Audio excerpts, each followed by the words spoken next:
Yeah, we go. Yeah, I'm not seeing it playing yet. Alright. Yeah, I pressed the button. Testing, Okay. testing. I think we should be live right now. So, hello, welcome everyone. And we're back to discuss Sonic X and Sonic IDW again for a bi-weekly little stream of us nerds just talking about Sonic stuff, because why not? How you guys doing? Yeah, I'm good. Yeah, I'm doing good. Alrighty, I heard the captain might have some internet problems, so we'll see how that goes. He's not present at the moment, it seems, so he's probably already gone. Oh well. We'll start. What is it, Luke? A noise there. You heard noise? Oh, Yeah, something falling. Oh, right, yeah, I opened the window so my annoying cat can get outside. Ah. Cats, you know. Well, we'll start a bit slow. I think we start a bit too fast usually. But yeah, here's a little preview pic of the Sonic and Knuckles cartoon I'm working on. It's taking a lot longer than I wish it was, but what can I do?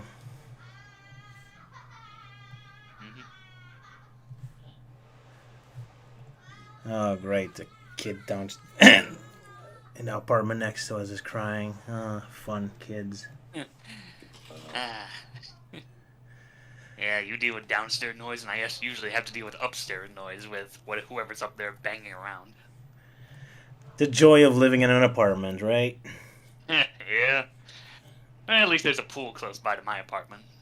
Oh, so you can throw in loud people to make them shut up. I haven't gotten out yet, mostly just trying to get out of my self-isolation mood, but at least the pool's been opening up, so at least there's that.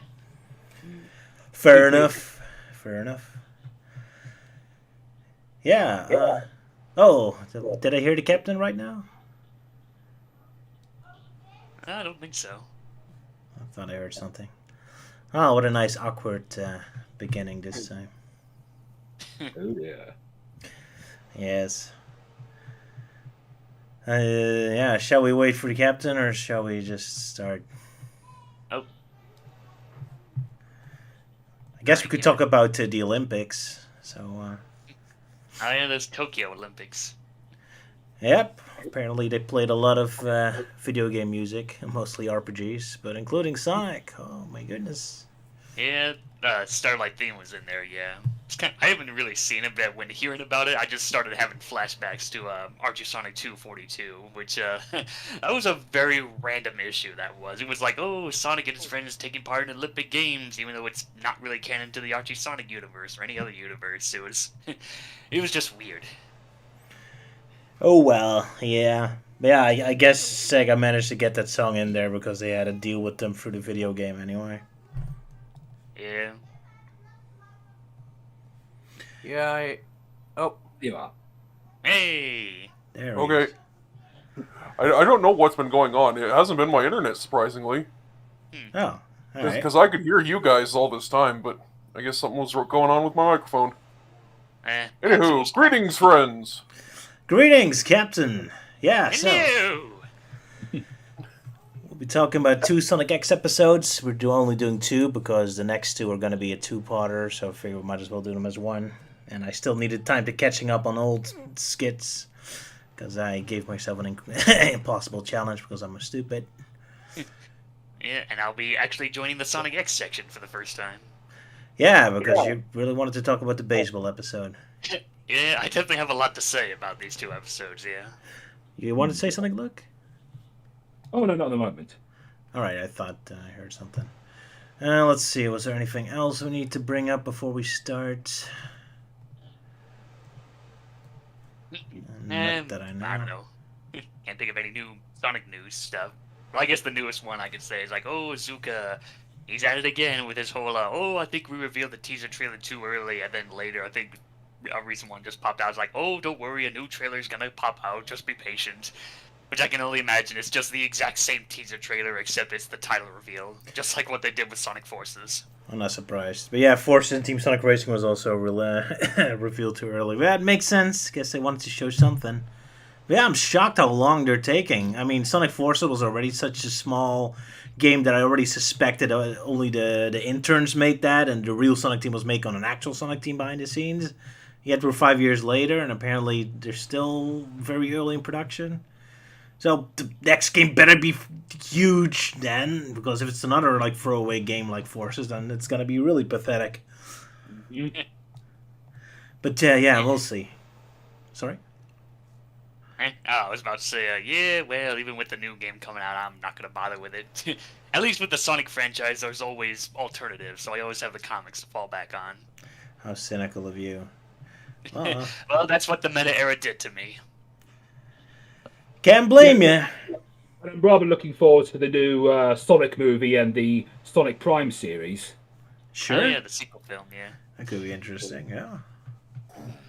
Who knows? Maybe we'll talk about those episodes here too when we go through Sonic X, although we still have a long way to go with that. Yeah. And maybe once we've done Sonic X, we can do the Sonic X comics next. Yeah, who knows? I mean, we might have to because IDW were speeding through them fast enough. Yes, with Eggman the Wrestler.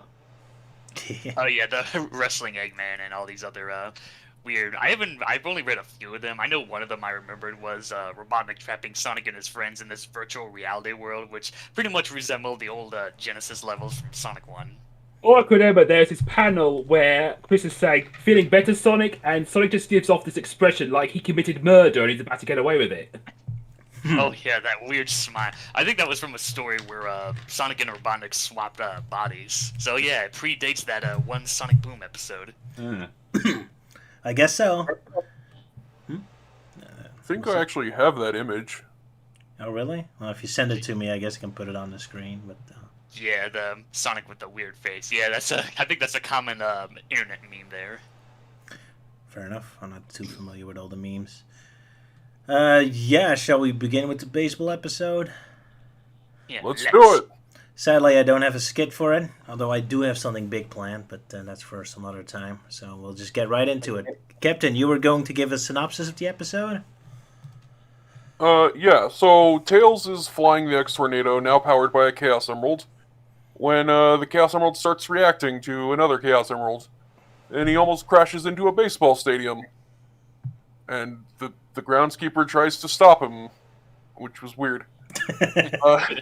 Tails goes down there, just casually talks to this man. I guess they're all used to talking animals by now.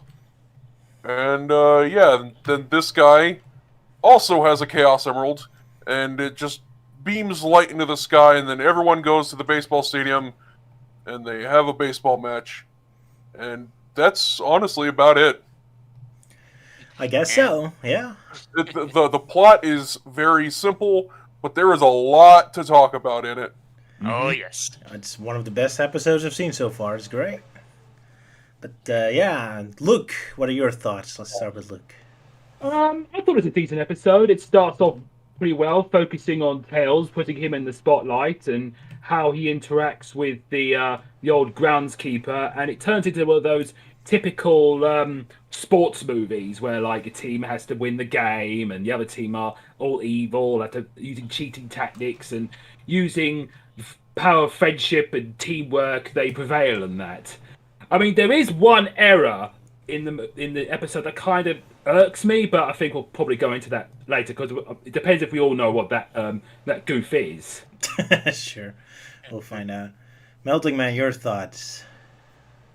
Yeah, I remember watching this episode where, I first remember watching it on some old Sonic DVDs. And yeah, I liked it. I think it's mostly because when I was younger, I was really into baseball. So I found a lot of enjoyment out of it. Especially when later on I actually watched the Japanese version. And boy, there was definitely some interesting differences here and there. Oh, yes. I was not aware of that. I've only seen the English dub. Oh yeah, there's definitely a lot of changes between the Japanese and English. When I first saw the Japanese version, I mainly watched them on YouTube, which I think nowadays are a little hard to find, but thankfully the Hulu streaming service has both the English and Japanese dubs. Sure, yeah, I watched both of them too, although I didn't notice any big differences. Yeah, Captain, you said something? Yeah, I may have to make an exception and go watch the Japanese version of this episode. Sure. Although Multiman will have to tell me what the difference is. I didn't notice anything big. Yeah, I think I tried to write down some notes, but I forgot. So I do remember a lot of the, or at least most of the differences that I wanted to talk about. So, Alright. so I guess one I might as well talk about is the whole scene where Boku shows up and begins pelting them with baseballs, and Oh, then yeah. Ella chucks him out the window. So it's definitely one of those cases where the English dub actually makes more sense because after Ella throws him out the window, then Chris and Shug respond to this with a corny gag like, "Oh, what kind of pitch was that? Oh, I think it was called a screwball." Which is funny because in the Japanese version, they say like, "Oh, wow, she's good. We can use her on our team." And yet she doesn't join their team, and nor do they even explain why she doesn't join them. Yeah, Ella is above this petty nonsense. I guess so. Anyway, I remember when this episode came out, it was very popular. Because I saw so much fan art of like people putting themselves in baseball suits, and people really responded well to it. Almost like reminded me of how many fan characters are turned into the Werehog later and all that. Though it was never as big as that, but people really responded to it. I guess baseball's just really big in America and Japan. Yeah. It is, Yeah, yeah. I remember some popularity with America. Although I kind of felt, when it comes to sports, football, well, American football is more popular in America. And with Yeah. baseball in Japan, yeah, I went to Japan once. And when it comes to sports games, yeah, Japan is really big on baseball. All Oh right. yeah. I never really liked baseball in school because, I mean, as a player, not as watching it. It's just mostly waiting till it's your turn, and then you do very little. Yeah, in the UK they call it rounders, which I usually play in like PE, and yeah, I remember finding it quite fun. I've never heard that name used before. Oh. Anyway, what It's I... def- Yeah. It's definitely a lot more fun to play than it is to watch. I don't get the excitement of watching baseball. I don't get to watching sports at all, but that's just me.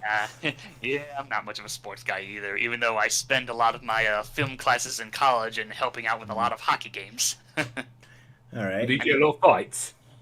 Oh, yeah, hockey is definitely a lot more intense than baseball, you know. The players are ramming into each other and people are a lot more rowdy, especially whenever, like, oh, kill the umpire, call that a foul.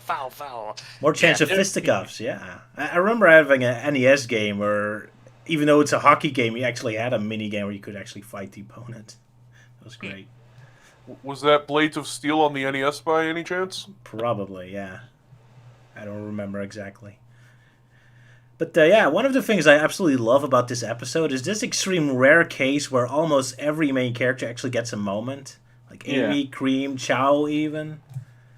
Yeah, I think, like, the only character that doesn't really have a moment is Mr. Tanaka. Like, there's a few scenes where he's, like, building up to him, but it goes absolutely nowhere. I guess that is his moment, the fact that he's replaced by Chow. Yeah, Exactly, replaced by that- cheese. His moment is that he doesn't have a moment. That's great. But yeah, everyone has a joke or a little mini plot, and that's very impressive because that's one of my complaints by Sonic Action usually, that they always focus on one or two characters and everyone else is useless. So it's very great to finally see an episode where everyone gets a moment. It's very well written in that way. So I really enjoyed it on that level. One thing I loved about this episode is just how seriously Eggman takes baseball. Yeah. Like, he actually had baseball equipment in a drawer in his lab, and he's ready to go. And he takes this game very seriously to the point that he barely cheats. Yeah, that's true. Well, Yeah. Although, cheating robot team.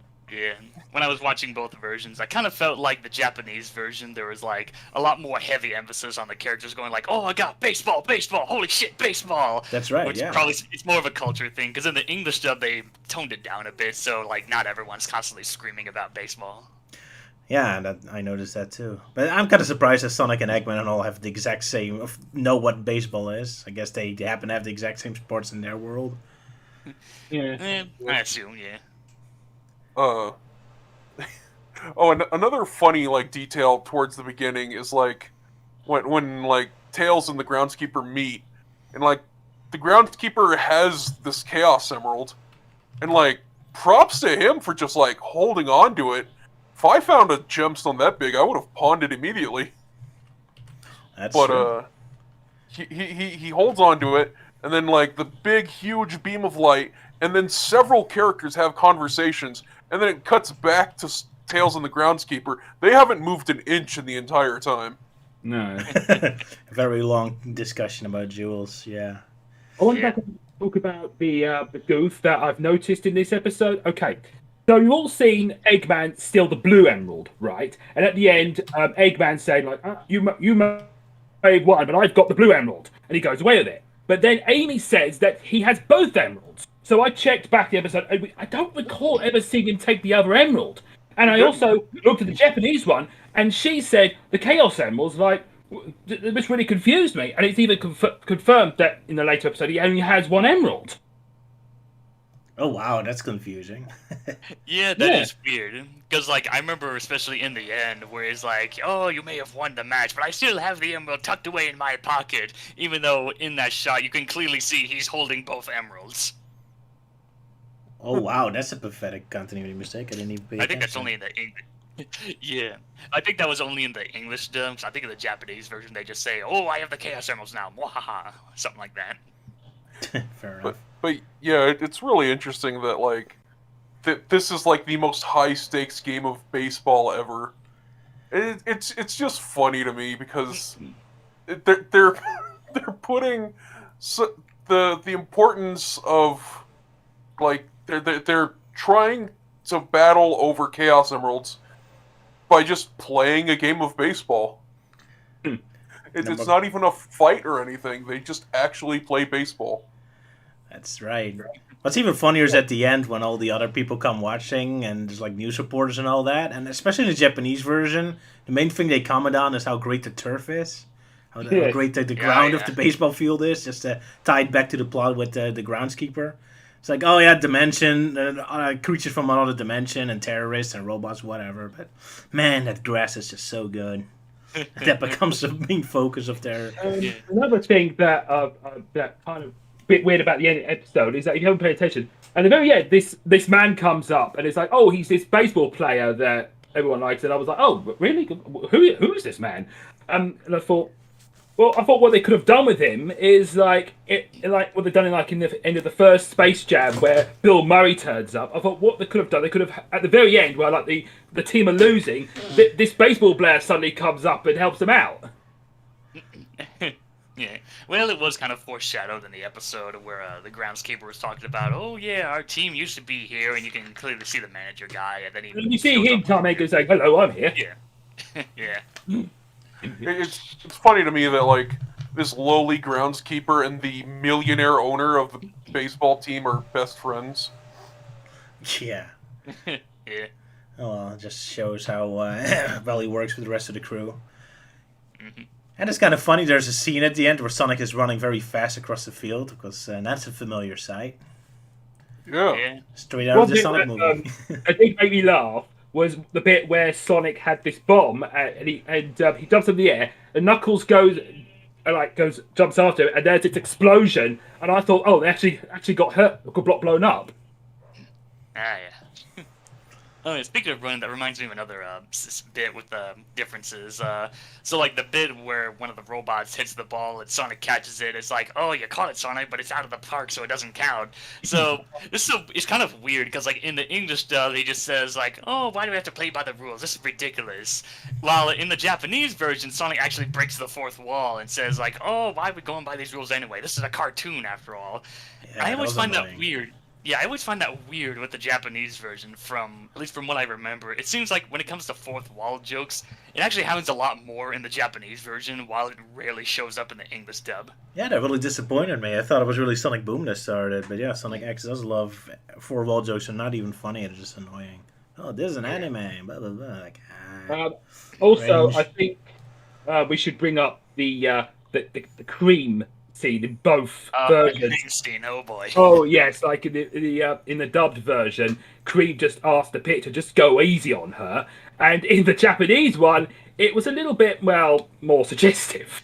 Yeah, Oh, no. it's just so weird. Like, well, at first there's this scene that's not in the English dub, but it's in the Japanese dub, where we see Chuck's whispering something into Cream's ear, and then she goes out on the plate and she does this whole like, "Oh, Mr. Pitcher, for the first time in my life, I want to share my feelings. I love you," or something. I like And it. it's just weird. It's like at the same time it's funny. This girl's trying to trying to seduce the robot, but at the same time, holy shit, this young girl is trying to seduce the robot.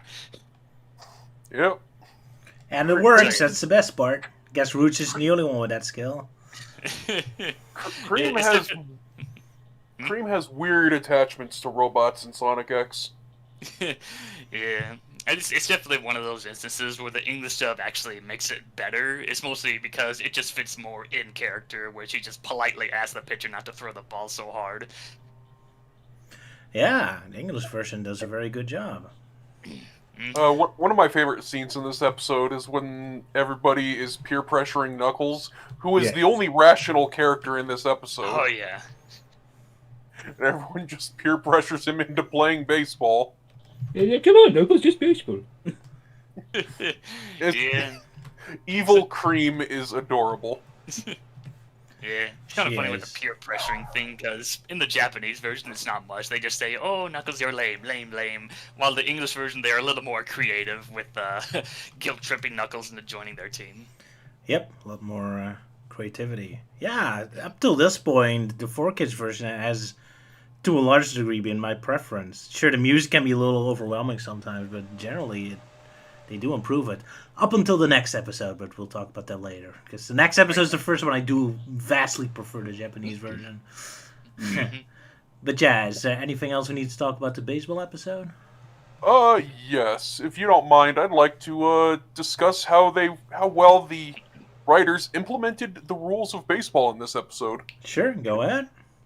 So there's a moment where a robot goes to steal third base, and I was watching the episode, and I was pretty sure that there's a rule that if, like, the fielder has the ball, they can just step on the base, and it's an automatic out.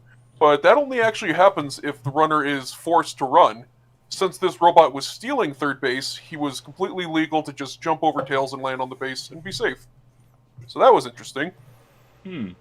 Another thing, Sonic running outside of the park to catch the fly ball, that was an illegal move, and they did actually punish him for that.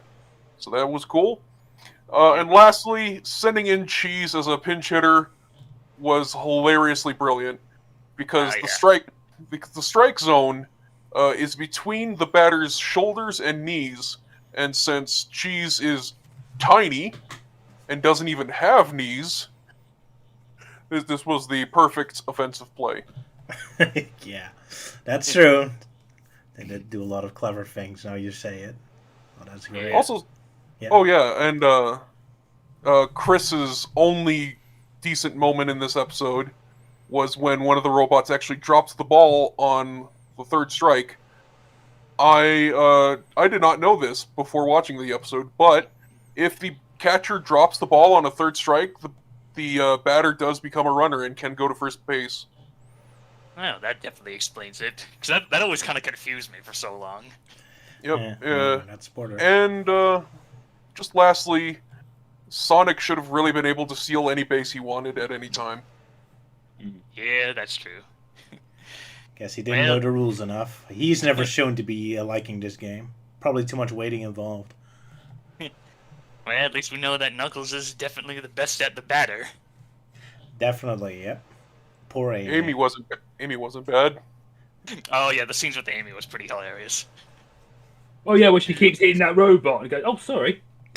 Yeah, she like pitches the robot and destroys it, and then she bats the robot and destroys it. Yeah, great episode. Great use of baseball, great use of the characters. I'm kind of surprised Sega never made a baseball game for Sonic. They made a tennis game. Right? But Yeah, well, we do have those baseball skins for Sonic and Amy in the mobile phone games. that's true. Although you're not doing much baseballing there. But yeah, guess they do have suits for it. Mm-hmm. So, anything else we need to bring up? Can't really think of anything. And just nothing really. Then I guess we move on to the next episode. And for this one, I do have a skit. Hooray! So, here we go.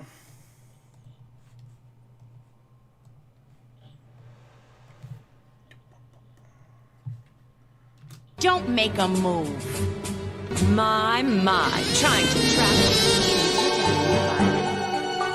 You're the one that snuck into the National Museum and stole that diamond, aren't you? You know, you're pretty tough, Totally. Matter of fact, I kind of like it. Oh my. Thank you, Captain, for the idea for that little skit. I couldn't come up with a joke. You're welcome. Gotta give credit where it's due. But yeah, the big Rouge introduction episodes. You had got a little cameo in the first episode, but we finally got to see the full scope of our adventures. Anyway, any of you want to do a synopsis of this episode before we start, Captain, again? Oh, what about me? Or yeah, you want to do a synopsis? Okay, go ahead. Yeah, Do it, yeah. the only time I can do it, but yeah. So, yeah, this is the episode that properly establishes who Rouge is. So we see what she's been doing in her time in Station Square. She's doing the usual stuff, invading museums, taking priceless artifacts. So the president and his team decide to set up a trap to try and make a deal with Sonic to aid him, to try and do this full-out attack to try and stop Robotnik. And instead, they end up getting Rouge, so they decided, well, a crafty thief could be useful.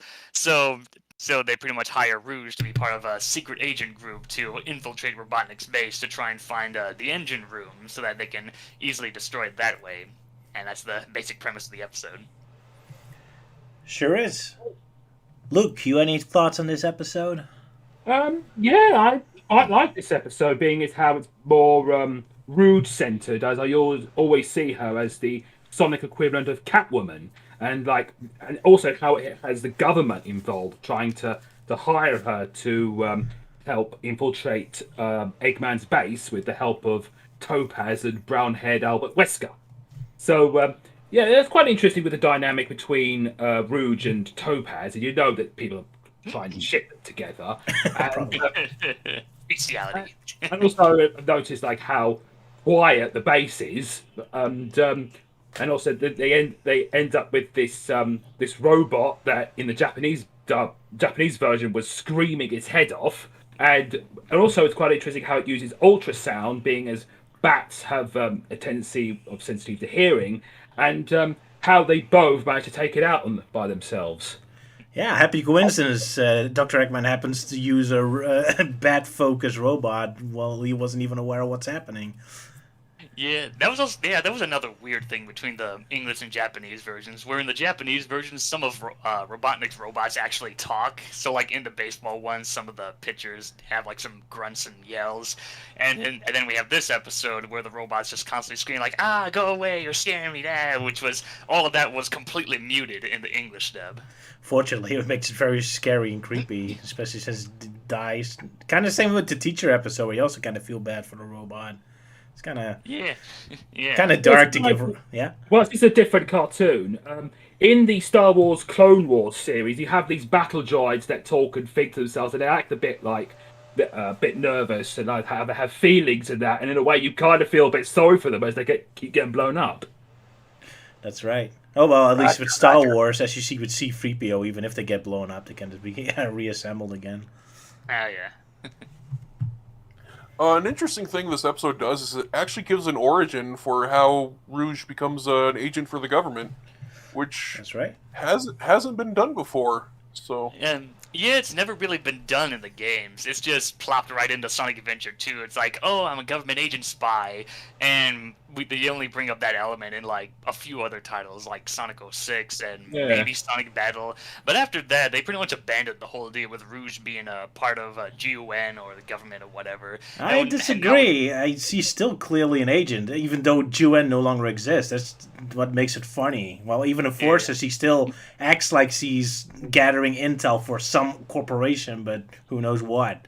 Sometimes and of course the other funny thing is that nowadays, since Gun is pretty much erased from existence, whenever someone asks Sega oh, what about GUN? Are they still around? What about Team Dark? And Sega always replies with a yes and no response. Yeah, it's this is why I'm glad that according to some leaked screenshots, we will actually see Gun return in the second Sonic movie.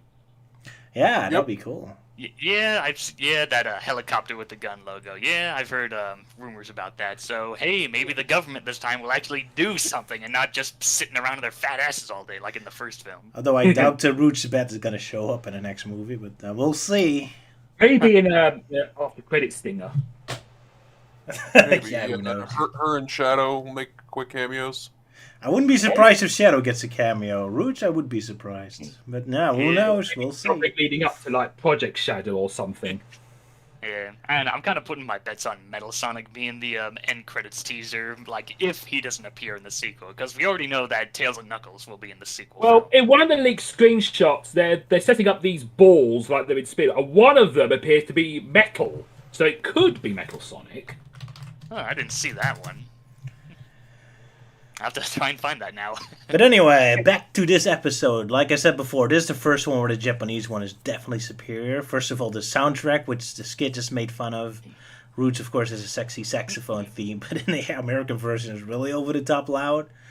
And so over the top, trying to sell her as a sex symbol, which is funny because in the Japanese version, most of her lines are filled with innuendo, while in the English version, it's all replaced by just generic puns. So it's kind of funny how the music sells her as a sex symbol, while the dialogue does the complete opposite. Well, you know, when it comes to, the Sonic franchises and Rouge the Bad, well, Rouge has always been the sax symbol of the team. Yeah, funny enough, that was a gag taken straight out of Archie Sonic when Bunny Rabbit made that kind of pun. Of course. Makes sense. But yeah, the whole saxophone bit. Yeah, it's kind of interesting how in the Japanese dub there is saxophone music, but it's more toned down and it's a lot more smooth jazz in a way. While in the English dub, it's just constantly blaring. Indeed, Captain, you want to say something? Sorry. Yeah, an interesting thing that we probably shouldn't ignore about this episode is the reason Rouge fell into this trap to catch Sonic is because she was creeping around Chris's school. Just in case she heard something about a gem. Of course, if there's one place where they know all about gems, it's in elementary school. But yeah, Luke, you wanted to say something? Oh, something to do with the saxophone music associated with Rouge, because I usually make her more like a femme fatale character, like you get in like film noir movies. Sure, that makes sense. Yeah. Well, she's clearly supposed to be like an Arsène Lupin type of character, Lupin the Third, with calling cards the Phantom Thief. I love those types of characters. But the elementary school angle, I love that. Especially how serious Sonic takes the advice of the elementary school teacher. Where they're lost and can't find anything, and at no point do they ever doubt that the elementary school teacher's information was correct. Or that if even an elementary school teacher knows there's a Gale's Emerald somewhere, that doesn't that mean that everyone pretty much knows it and it's already taken? Like, I love that they never even think about that. It's like, oh, the teacher said there's an emerald, so just blindly go after it. Actually, there is a bit of an interesting difference when it comes to Mr. Stewart somehow knowing the info. Where in the English dub, he talks about, I've heard talks about their red emerald being close by, and then at the end, it's like, well, Chris, if you want to go on adventures, just make sure you get plenty of rest. How do you know? Oh, just a lucky guess. Which is kind of weird because in the Japanese version, he actually admits that the whole rumor that he was talking about, he admits that it was actually fake. That's right. Yeah. Yeah. Makes it more of a punchline. But as for them trusting him, I feel like this is more of a situation where they didn't exactly have the luxury of doubting him. Because, like, if he was right, then they had to go get it. So... I guess so. Anyway, we also have to bring up, this is the first episode where Chris' buddy... Danny finally plays a big part, and when I say big part, it still doesn't do anything. Man, I remember watching Sonic X for the first time, and I had absolutely no recollection of Danny or Eggman's robots as characters, and I thought, did I miss something, or was I just so obsessed with Tails and Amy that I never paid attention to all the other characters? So I deliberately focused on them this time, and they're just so much non-characters. It's kind of funny. Oh yeah, that was another detail I forgot to mention about the baseball episode. That episode was kind of the first time we saw Deco and Boko being a little more active instead of just showing up just to give Robotnik his Yu-Gi-Oh cards. That's true. It's the first time they show any kind of personality. 10 episodes in. But yeah, kind of weird how Rouge is just hanging around the elementary school for info. Yeah, next thing you know, she's gonna be hanging around a preschool daycare just to get info on what the Hawk Diamond is gonna be. Of course, yes. So yeah, Chris brings Danny along for seemingly no reason, and it's funny because like Danny is like what 11, and he gets inside this like awesome jet plane and is flying at like speed of sound, and Chris yells at him for getting excited. It's so rude. This is serious. We're serious 10-year-olds jumping into a military superplane. Yeah.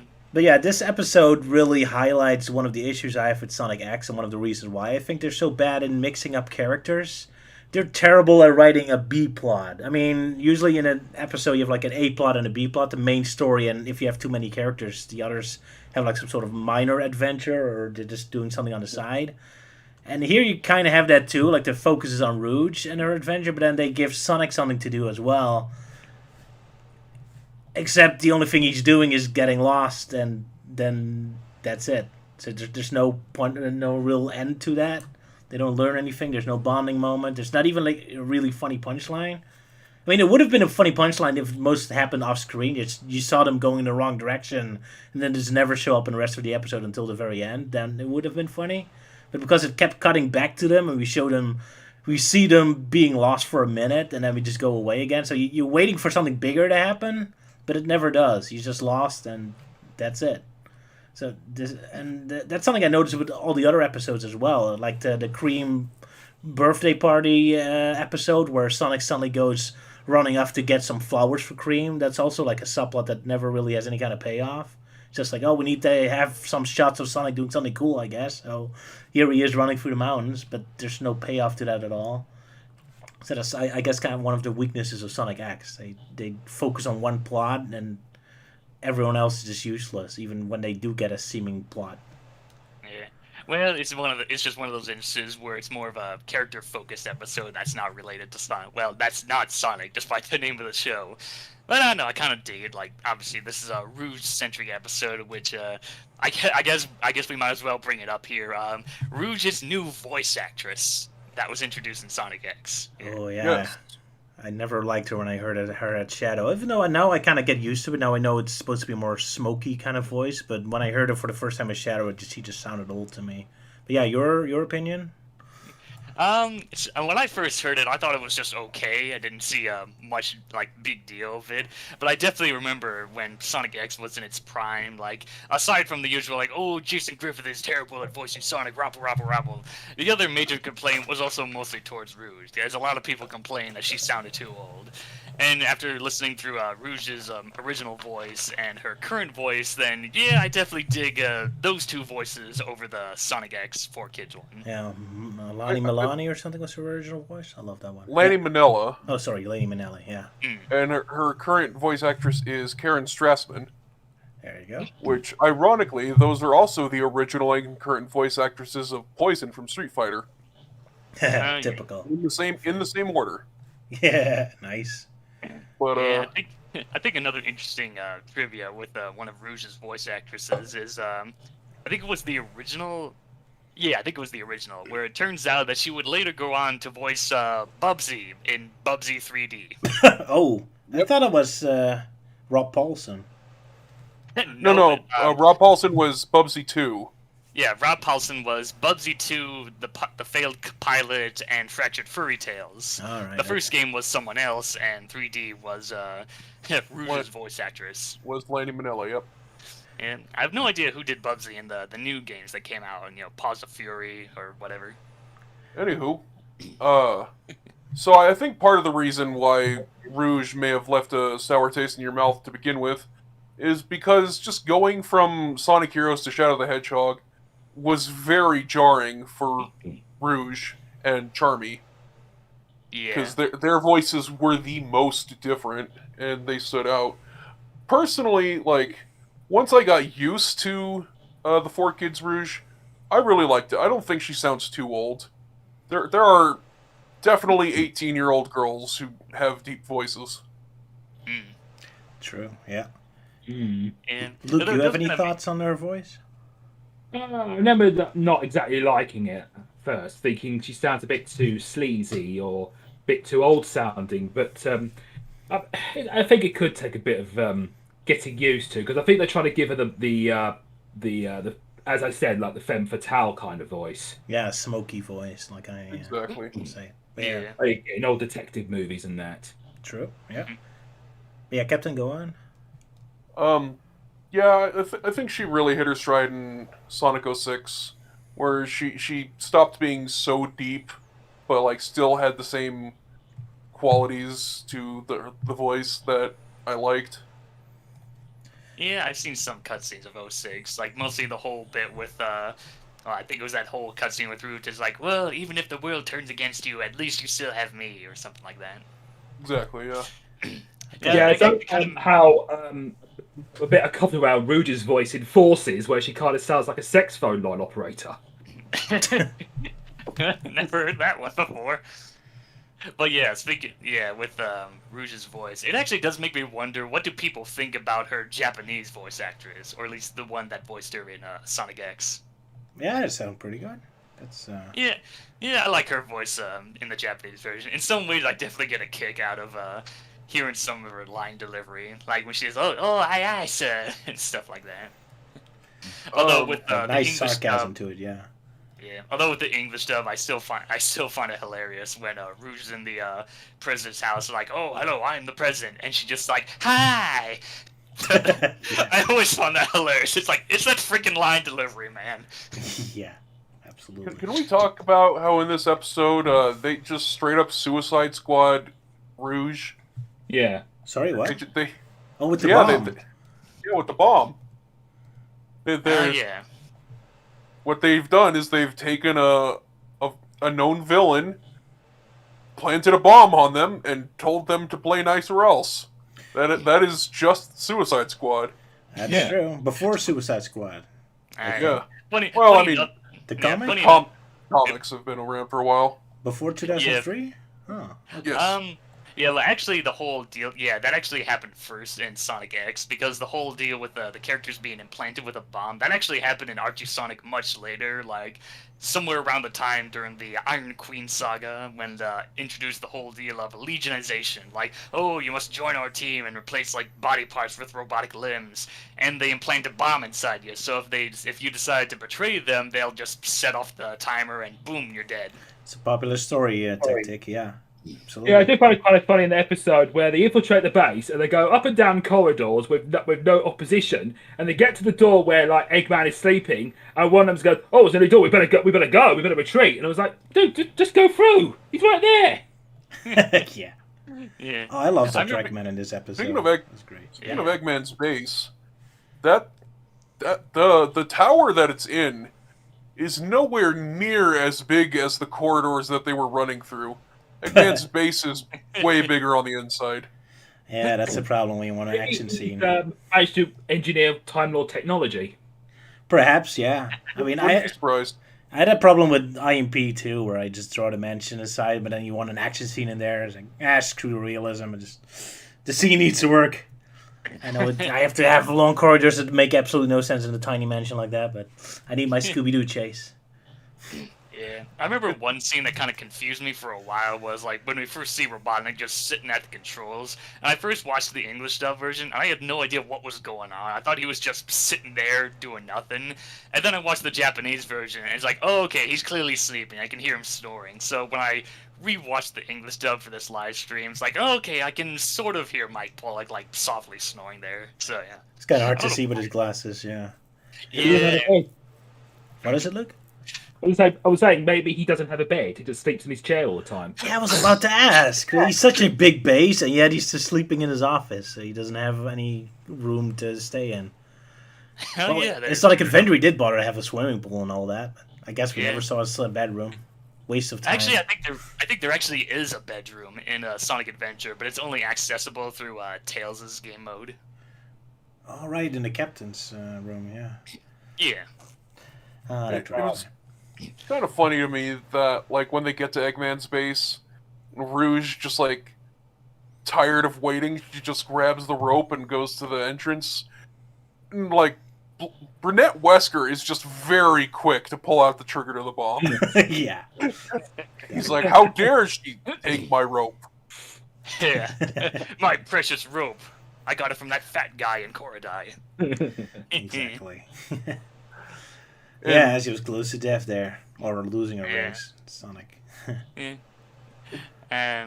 Oh yeah, I guess we might as well talk about that certain scene with Rouge when Topaz is introduced and what Rouge says to her. Right, yeah, and the Japanese version is much more innuendo, yeah, than American Yeah, it's version. definitely a lot more risque. I've heard most sources say that she says like, "Oh, I see you're into S&M," which is like getting sexual pleasure from torturing people. It's kind of funny because the one I saw on Hulu, she just says like, "Oh, I see you like to play rough." So obviously that stuff was way too saucy for 4 kids, so they just changed it to, "Oh, you're pretty tough for an old lady." Ah, that's so weird that she calls her old lady because she's like a senior in an elite military group, and yet she only looks 21, and yet she calls her old. Like, I would be surprised how young she is. But then again, it's an anime, right? If you're 18 years old, you're already a veteran of 5 wars, and if you're 1 years old, you're already ready for retirement. That's anime for you. Yeah, that's definitely a recurring gag with that episode. Rouge just constantly makes jokes about Topaz being old. Well, that's a typical Japanese Towards the end of the episode, when Rouge is carrying Topaz out of Eggman's base, she complains about how much Topaz weighs, which, considering Rouge can deadlift Omega, who weighs 1.25 tons. Yeah, well, then again, Omega wasn't in the Sonic X universe, so this is probably a first for her for carrying people. Not to mention, Cream can deadlift Big the Cat and Amy together. So if we're gonna talk about strength, anyway, in Sonic I Heroes. believe Big the Cat weighs 616 pounds. Whoa. So both of those are really impressive. Indeed. Oh well, Mobian muscles must be working different than Earth muscles, I guess. Mm-hmm. We done talking about this episode? I think I mentioned everything. Luke, you got Yeah, something I left? can't really think of anything. One off moment I can think of is, you know, the bit where Topaz burns her hand pouring the coffee. Well, that kind of nearly happened to me when I was sort of doing a pot noodle. I was pouring the hot water. I wasn't watching where I was pouring the water, and I was holding the pot noodle, and I think I burnt my finger off. Oof, yeah, that sounds very familiar. Probably happens to the best of us. Oh yeah, that's another odd difference with the versions, because like with Topaz dropping the coffee, like in the English version, the president just says like, "Oh, got a case of the jitters, Topaz," where in the Japanese version, it's more like, "Oh, Topaz, will you please be quiet?" It's like, really, that freaking coffee doesn't make that much noise when it falls to the ground. Nope. Oh well. Guess he wasn't very nervous. Yeah. So- I guess we should. I guess we should talk about the music for like the differences between the Japanese and English dubs. I think we when it already comes to did, music. but you got Yeah, we anything did. else? Well, I guess one interesting difference I like to point out is like in the scene with the president where they're talking about infiltrating Robotnik's base. It's kind of interesting how in the Japanese version it's a lot more serious and intense, while in the English version it's well, not quite lighthearted, but definitely not as tense as the Japanese version. Yeah. Yeah, there's a lot of differences. Well, usually I prefer the Yeah. American version. They have very great upbeat adventure music. Although a little too Yeah. hectic for my taste. I wish they could kind of play it out. Oh well.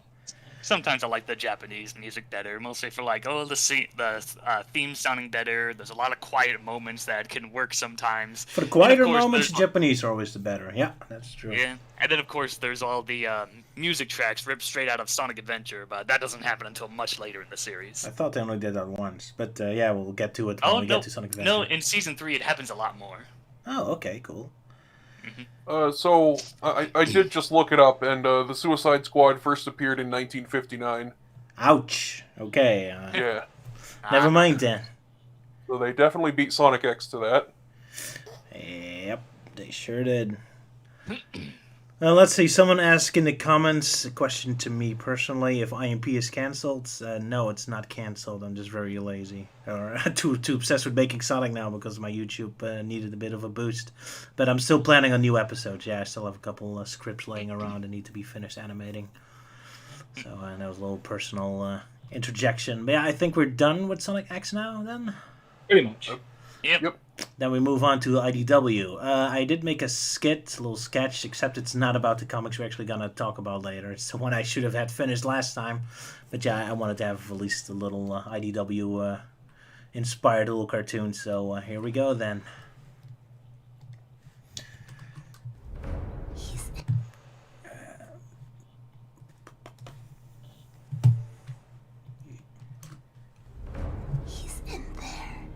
All right, we're going in. Whee! No. My brave friend! Help me out of these ropes. Don't worry, Jewel. I'll get that rope right open. Yeah! It wasn't as good as I hoped. I had to kind of rush it off to get it finished in time. But yeah, there you go. A random cartoon, I guess. Ah, yeah. Of course, it can't be a Roger Vanderwide cartoon without a wee in there. Well, for a while, I didn't do it anymore, but I'm bringing it back. Yeah, He's classic. Yeah. it's a classic. Mm-hmm. So right, IDW. Yeah, did someone talk? All right. Oh no. So we're finally starting on the Zombot era. Anyone want to give a synopsis of the 4 comics we read? Guess we'll just talk about them all at once because it's kind of like a continuing story this time. What issue are we at? What does it look? We're at 13 through number 16. 13. Yep. Number 13. All right. So yeah, we're going into the Zombot saga finally. The Yep. very infamous one. I keep being surprised how dark this can be. Yeah, Captain? There's a few panels I want to specifically mention. There's one panel where Tails saves a whole bunch of people locked inside a building, and one of them just looks like a lighter blue Sonic. Oh yeah, that more turquoise-looking Sonic. Which is weird because, when you think about it, there aren't actually any hedgehogs that aren't main characters. Yeah, That's true. like outside of Amy, Silver, Shadow, and so on. Yeah, there's not really, well, so far, not really any main character hedgehogs in the IDW Sonic universe. You mean non-main character? Oh yeah, that too. Okay.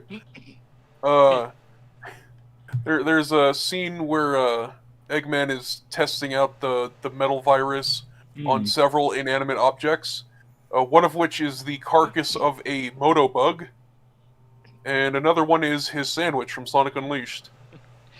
Yeah, the severed head of a motorbug, yeah. And nice little Unleashed throwback there. Yeah, because I quite like this issue, like how Eggman is doing really despicable acts of scientific testing on animals. Yeah, it's getting pretty dark here. Yeah, just make sure you don't show it to PETA, because otherwise there'll be a pitch and a bitch fit. Probably, yeah.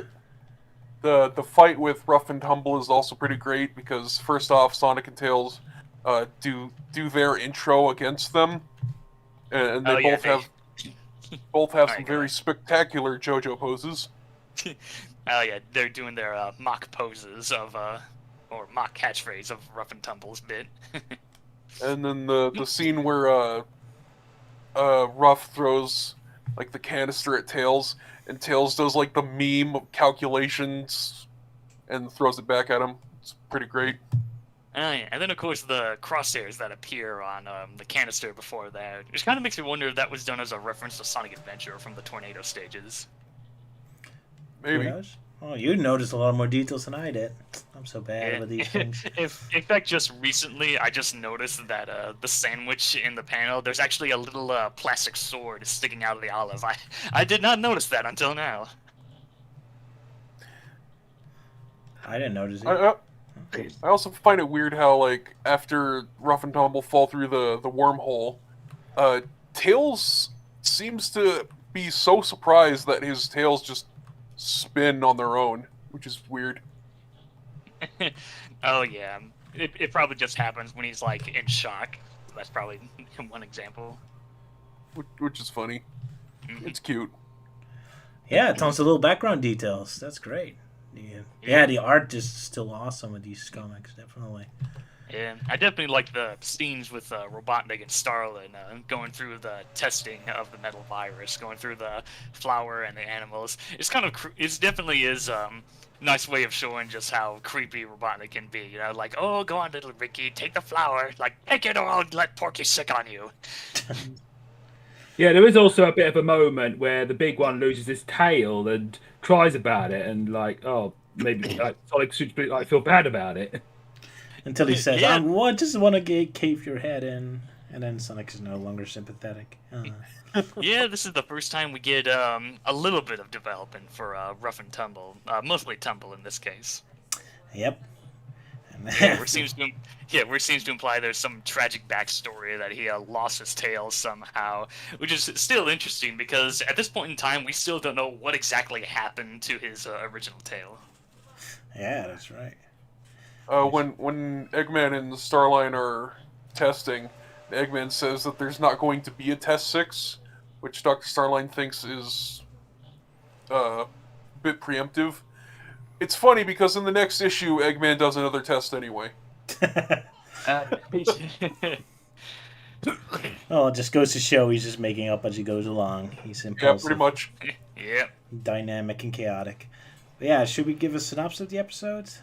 Or we just... The issues, you mean? Yeah, right, issues. Sorry, get stuck in my head. Melting Man, you want to take this? Oh yeah, sure. So right, for issue 13, Sonic and his friends are just chilling out, like, oh, things are slowly getting back to normal. Amy's busy with restoration, Knuckles doing his Angel Island thing. And then Tails shows up and tells him that a mysterious message has popped out, telling him that something is going on at the village where Mr. Tinker was residing in.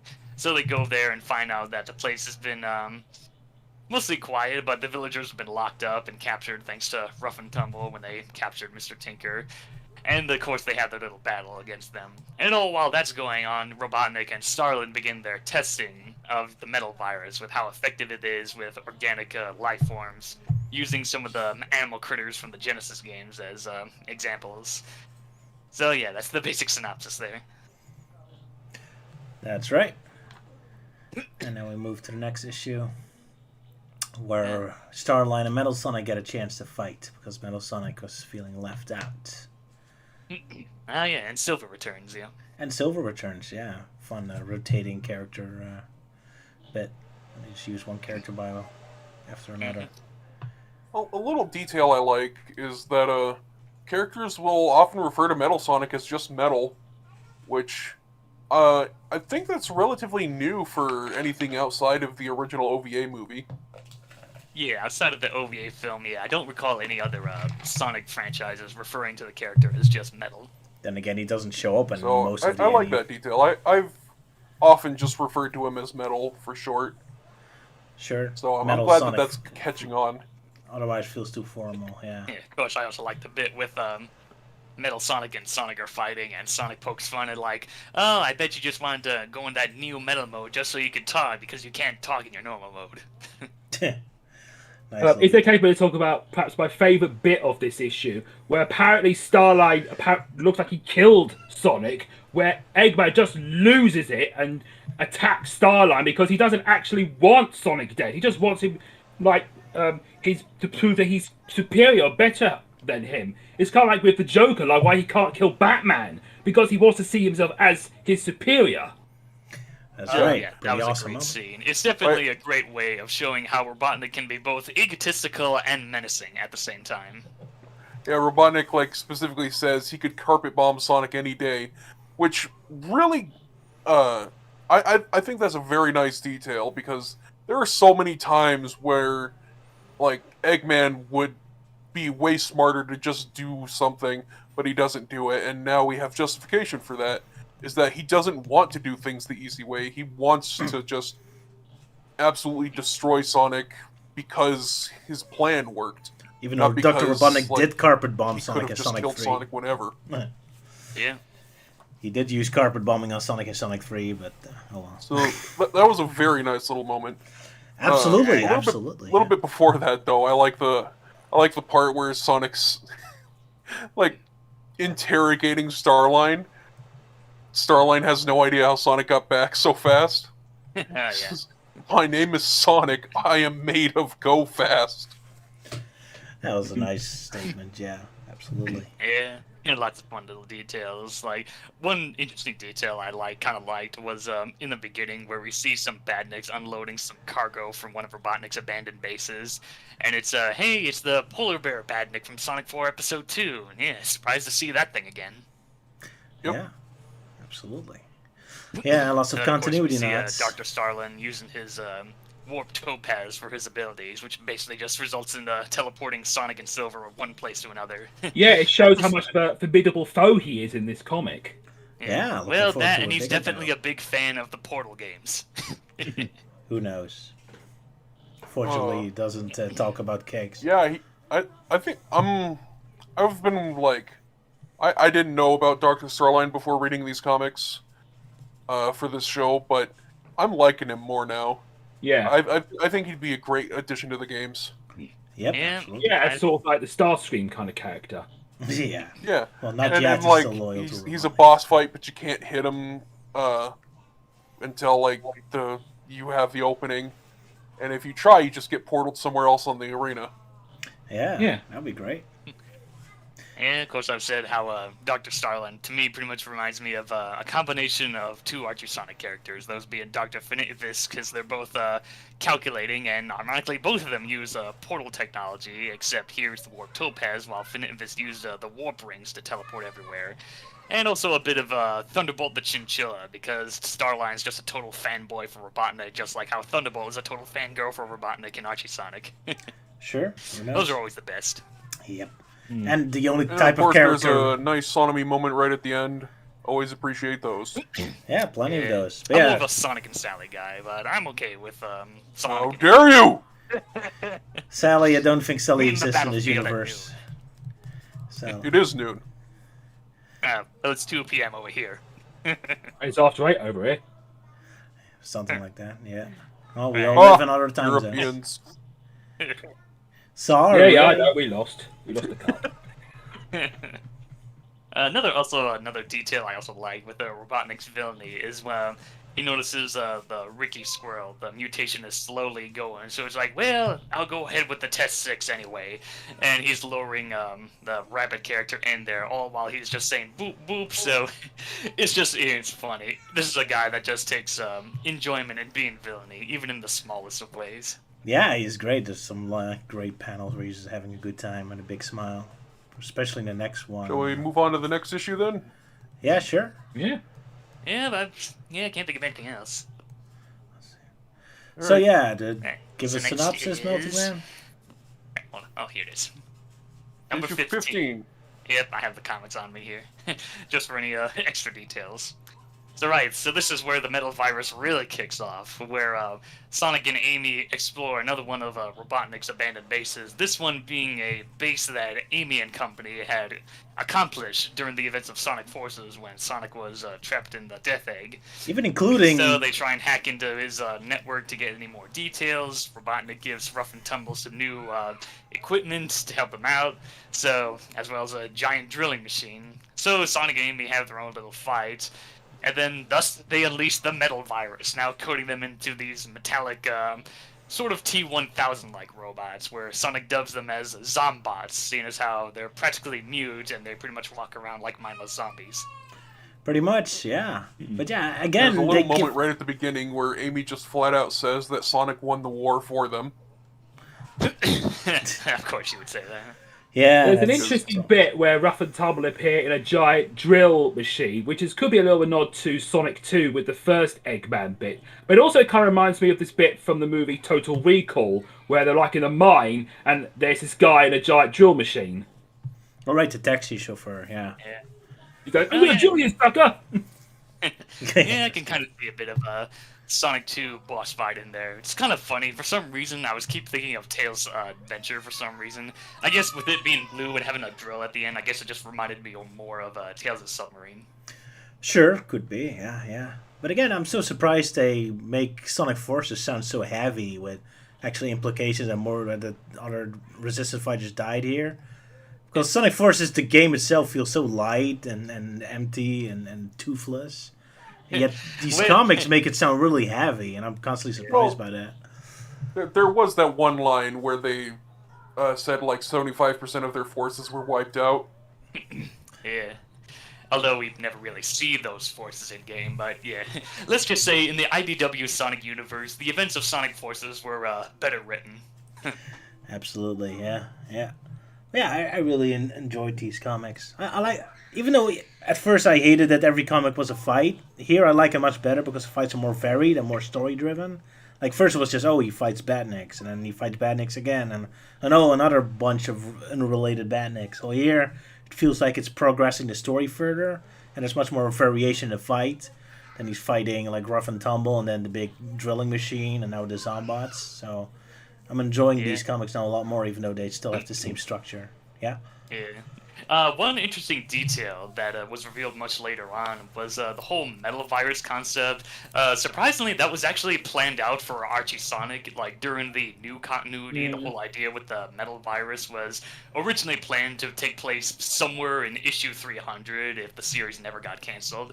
So it's interesting, and he says it was going to be the new continuity's new idea of robotization, just the infection and whatnot, which is kind of interesting, because I guess the whole cyberization thing that was kept in the comics just didn't really catch on, I guess. Probably not, but yeah, it makes sense. It does feel very Satium-esque, so I'm not surprised to hear that, to be honest, yeah. It's kind of weird seeing the effects of this metal virus, because like you said, they kind of turn into T-1000s, where they're just liquid metal. And, like, Amy, like, blows a hole right through Ruff's torso, and he just fixes it naturally, which has horrifying implications for what this virus does to the body.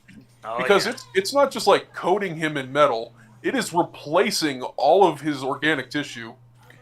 And that's kind of disturbing. And his innards are solid now. Yeah, sorry. They're building up these two characters off in Tumble. There's these really funny characters. The audience starts to like them, and then immediately they get turned into zombots, into these mindless creatures, and like they get put away for a few issues. That's true. That's also very dark and harsh to do that with a comic relief villains. Like their equivalent of being killed off. Yeah, indeed. Yeah, in some ways. Yeah.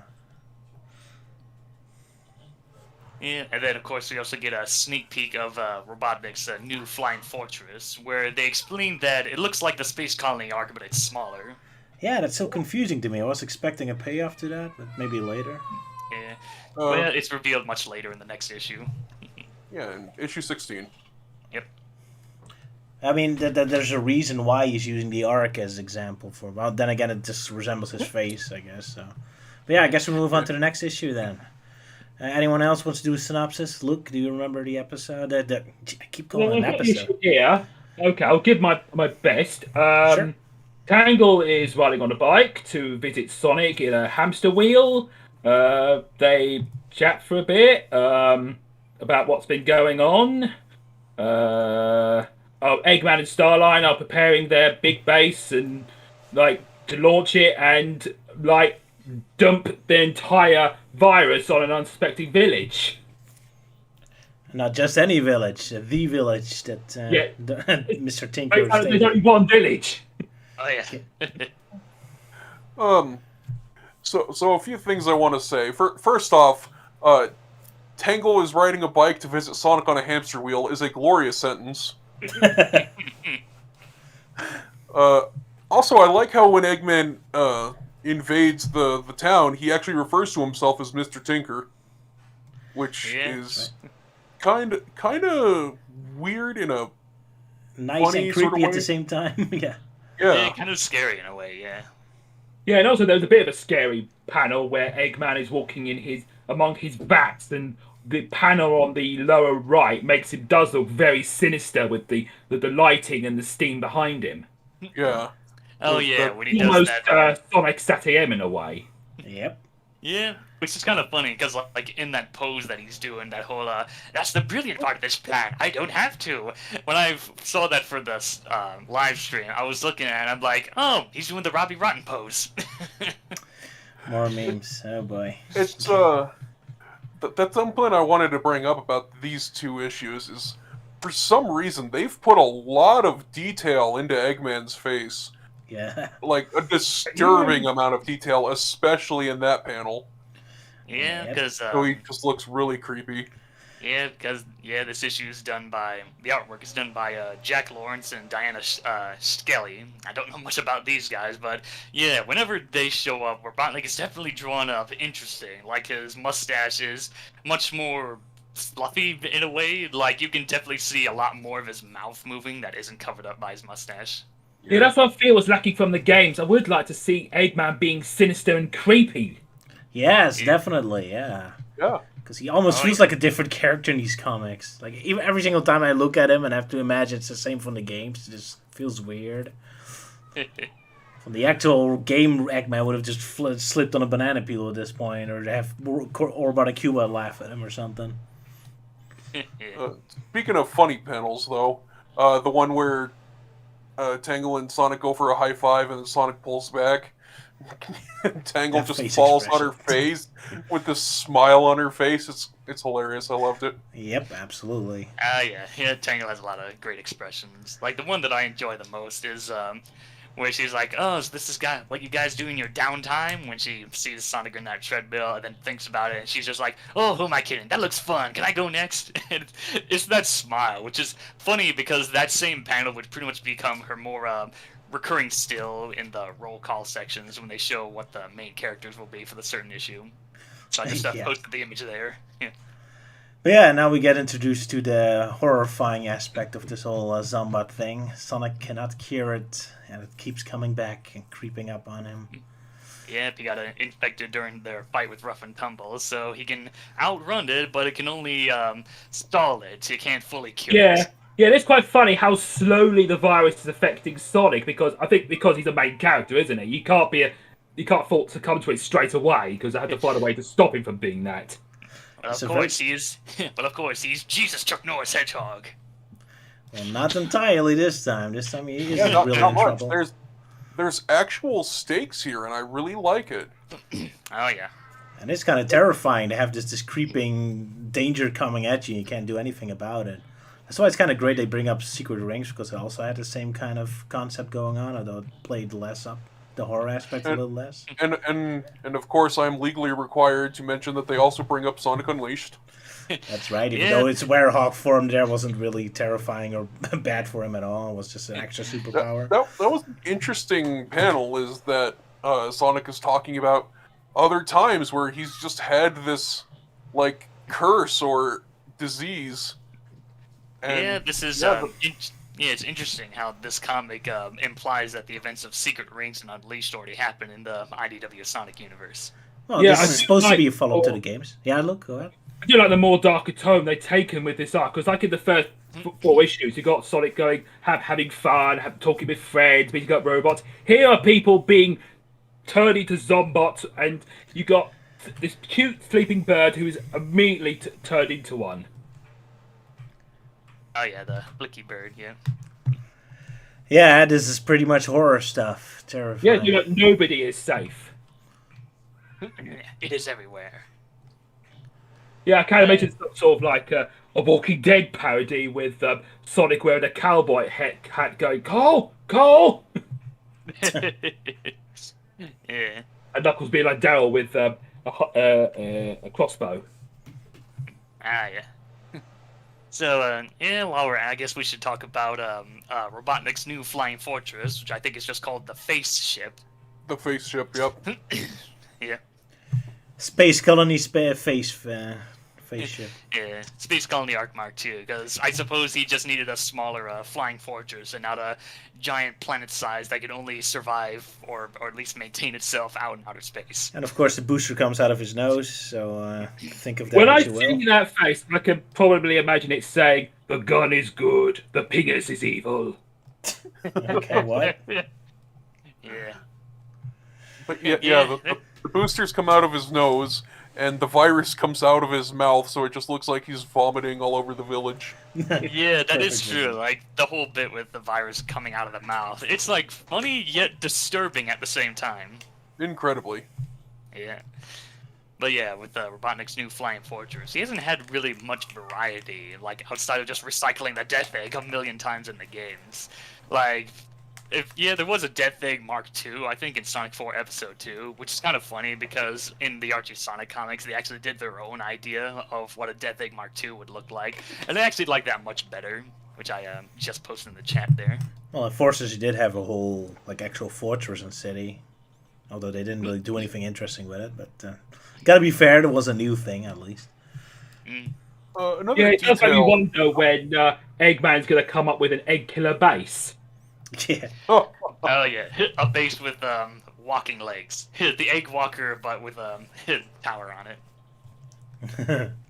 That'd be something. another episode or another thing I like about this issue is Dr. Starlin is genuinely impressed with how Eggman's plan is working, which I always suspected as soon as I saw how much of a fan he was of Eggman, that like he was gonna be disappointed in Eggman because Eggman's just a goofy villain who doesn't think things through, and No. I didn't like that idea because it kind of paints Eggman as a not serious villain, but here like despite like all of Dr. Starline's objections to his plan, it worked exactly like he thought it was going to, and Dr. Starline is genuinely impressed, and I like it. I love that twist, absolutely. And still, there's a little bit of a lighthearted bit to it that he's just giving a tour and all that, and have this casual tone. Even though with all the sinister, yeah, I really love what they're doing with them. Like I was also expecting him to immediately turn on Eggman, but no, they're taking it a little step further than I expected. So that's great. Yeah, Starlin is a total fanboy in this issue. Yeah. Yep, and remains that way. So good for Robotnik, keeping it up.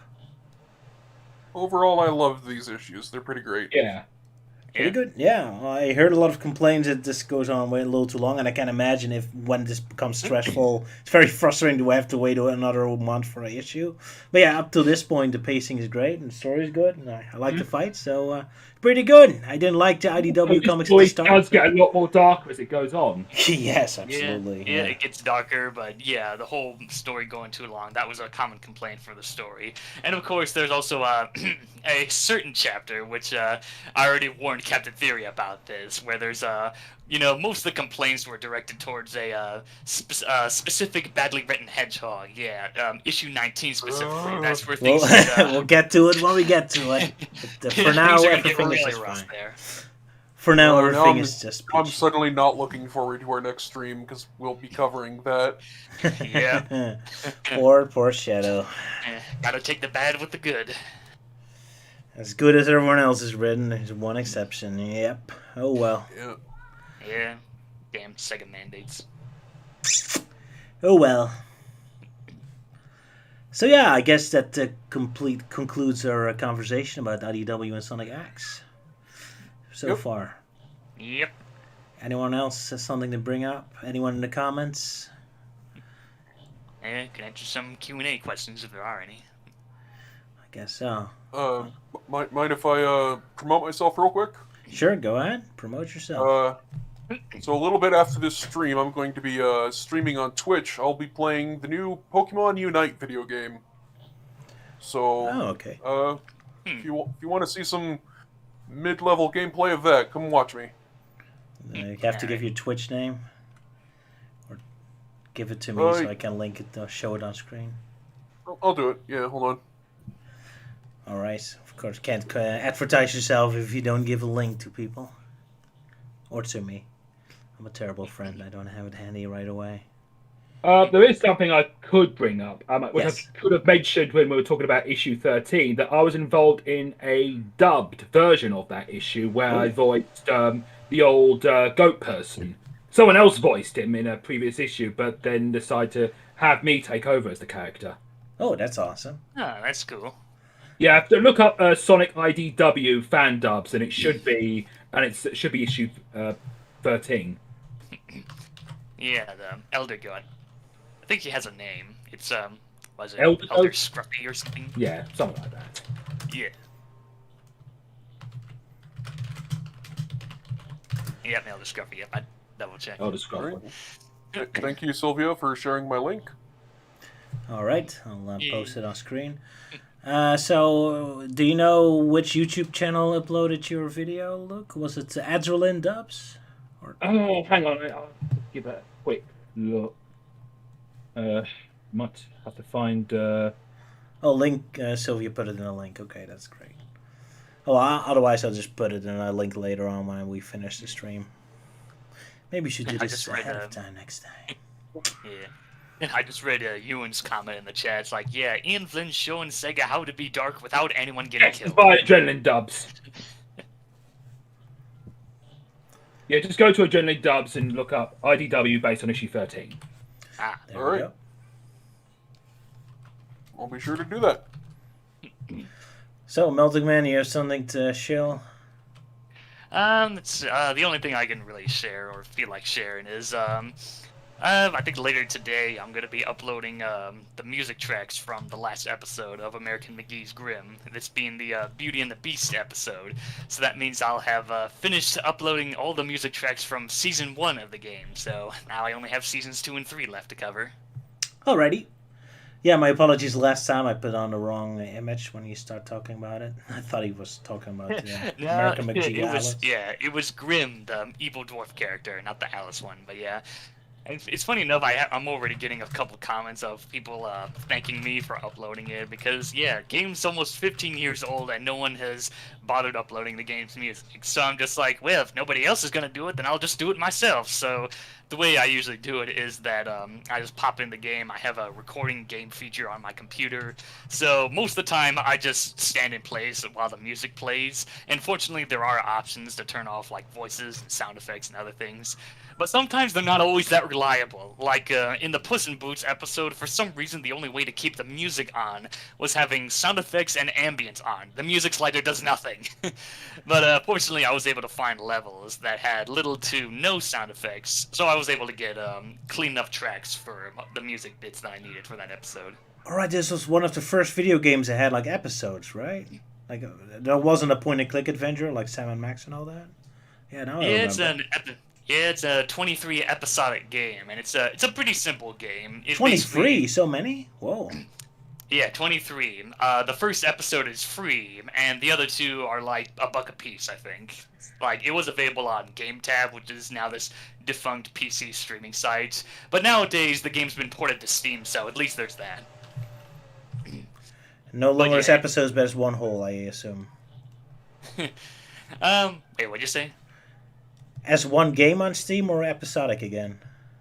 Well, the way it's done on Steam is basically, the episodes are all separate, so, like, first episode's free, the others are $1 a piece, and then there's the actual game page, that's where you have to download the program for the episodes to work properly. It definitely took me a while to work it out, but the program itself is free, just like the first episode, so you pretty much got a win-win there to give a basic experience. Well, that would be worthless if you can get the first episode for free, but you still have to pay money just to get it to work. That'd be kind of sad anyway. Yeah. It's a pretty simple game. You basically just run and jump around, and of course occasionally butt stomp certain objects once you've reached a certain level of vileness. It's a 3D platformer, right?